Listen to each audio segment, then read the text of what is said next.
At night, when the other engines are tucked away in their sheds, you can still hear the faraway call of an engine's whistle and the clickety-clack of train wheels turning. This is the sound of the mail train.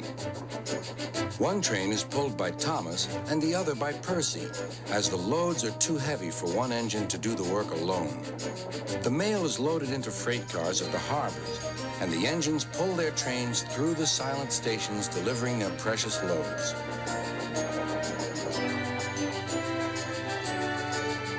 On a clear night, a big shiny moon brightens their journey, but often Thomas and Percy can't even see the stars.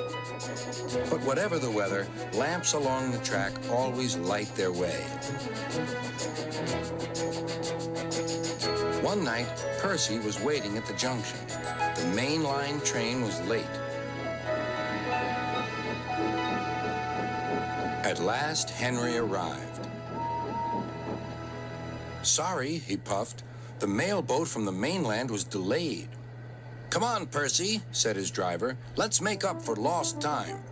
Percy puffed along as quickly as he could, but the sun was already rising as he finished his work. Never mind, thought Percy. It's nice to be up and about when it's the start of a new day and there's no one else around. Percy was not alone for long. "Bother," said Percy. "It's that dizzy thing, Harold." "Good morning," whirred Harold. "I always said railways were out of date, but you're so slow with the mail. You should give everyone their stamps back." Percy was too tired to explain. "Bird brain," he muttered. "Good morning, Percy," called Duck. "You're up early this morning." "No, you're wrong," sighed Percy. "I'm back, tired and late." He rolled into the shed and fell asleep almost before his buffers touched the bar. His driver decided to set off early that evening. Thomas was waiting at the station. "Thank goodness I have a chance to speak to you. Driver says that the person in charge of the mail has complained to Sir Topham Hatt about the delay last night." "But that wasn't my fault," replied Percy. "I know," said Thomas, "and so does Sir Topham Hatt.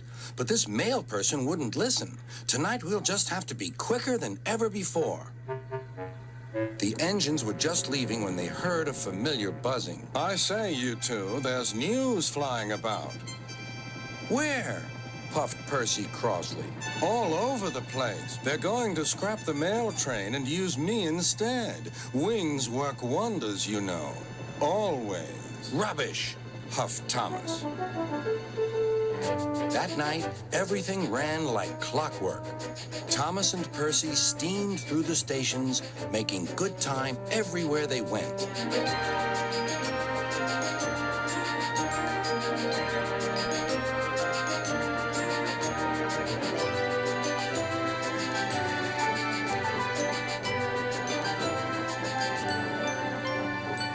At a station, Thomas noticed a man looking cold and worried. He had missed his train home. "We can give you a ride," said Thomas's driver, "but it will be rather uncomfortable." "Thank you," said the man. "Anything's better than sitting here."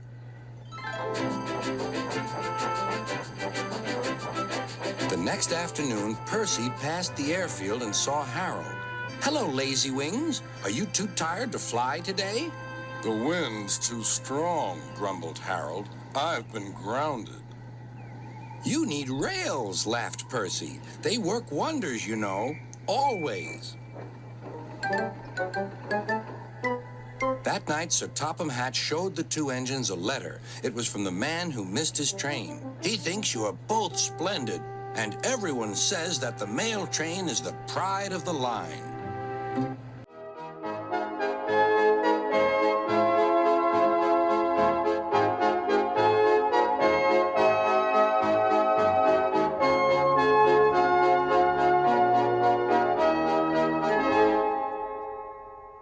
Tune in next time.